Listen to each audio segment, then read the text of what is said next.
When you delegate a task to somebody, you can't just simply give it to them and forget about it. There's more that you have to do. What's up, guys? This is Philip Sessions, the founder and CEO of Refined VA, where we help business owners like you get virtual assistants so they can actually buy back their time and focus on the things that they want to focus on. And in today's episode, we're going to talk about how do you actually delegate a task and what is this mindset shift along with the things that you have to do in order to make sure that that task is effectively delegated. And this goes for every single task. So it's not just about handing off the task like I mentioned already, it's about making sure to follow through with that task. Think here for a moment. If you had a sales conversation with somebody and you closed the deal, you got them to buy your services. So I got you to buy a virtual assistant package from us,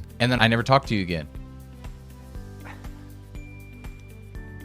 I never let you know if you got a virtual assistant. It's just all of a sudden you like somehow mysteriously are going to have a virtual assistant and they're going to work with you. Like, it wouldn't make sense that I closed you on the deal and now you're in limbo. You know, I'm saying all this out loud and I probably shouldn't be. I'm not talking to you anymore. And unfortunately, business owners, and I've been here, I've been guilty of this, where I have an idea of a task that I have. I want to give that task away. I give it away, and then I wonder why it's not working out. Why can this virtual assistant not figure out how to do the task?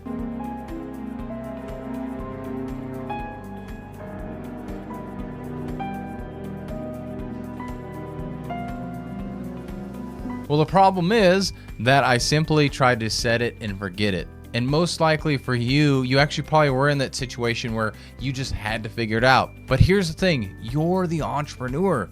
It's your business. So you taking the time to figure it out is costing you money, of course, but it's your money, your time. So you're definitely going to be okay with that. But when you're paying somebody else, why are you going to pay them not only to do the job, but now to have to educate themselves because you're not going to do that? Because we still need to delegate this task. We don't keep the task for ourselves. That's not the thing. But what you have to do is actually shift your mindset in the way you approach this. And that's by becoming a coach.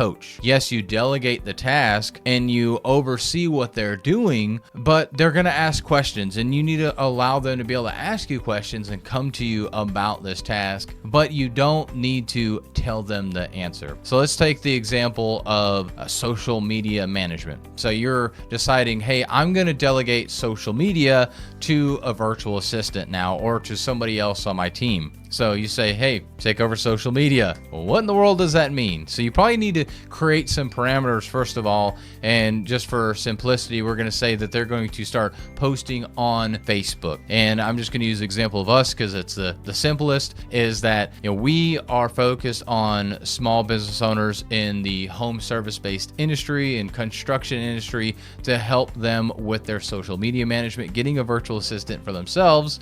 So if that's you, this will be very beneficial for you to learn about, but we want to make sure that the content we're posting is relative to our audience. In this case, you, the home service and construction small business owner. So we want to make sure that the content is that way. And so that's some of what I will tell them. Hey, here's our ideal client. This is their avatar. These are the pain points that they have. And now I want you to start creating content around that. And so they create their first piece of content. And first of all, they probably should be going and looking through what we already have there, but then they create their first piece of content. I don't tell them, what do you think is wrong there? I actually ask them questions around that. I say, what made you decide to make that video like that? Here, I gave you a video. I told you to edit it, create a caption, and go from there. And then when they bring the video back, how they edited it and the captions there, I asked them, well, what made you decide to edit the video that way? For instance, we actually had this with one of our video editors, so along the social media route,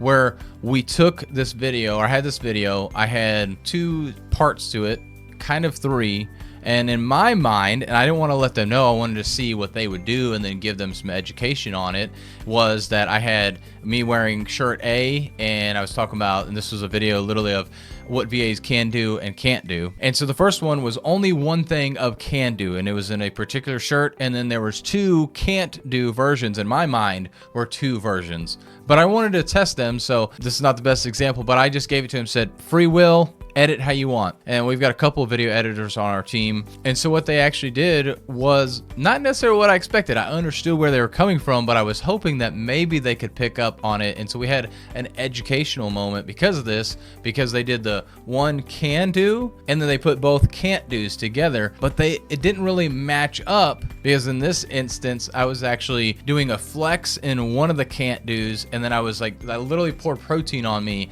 in another of the can't do's. And so they didn't really go together or flow together, in my mind at least. Now for them, they felt like it, but I asked them, what made you decide to do this? And they realized, kind of the flow, can do, can't do, can't do. And then as we talked through more of that, I coached them through to, hey, look at this. What are some ways that we could have edited this video? This could have been 2 videos, really. We could have looked at this aspect. And so I kind of pointed some of these things out after I asked them their thought process on this. And so this is what you need to do when it comes with whatever it is that you're delegating.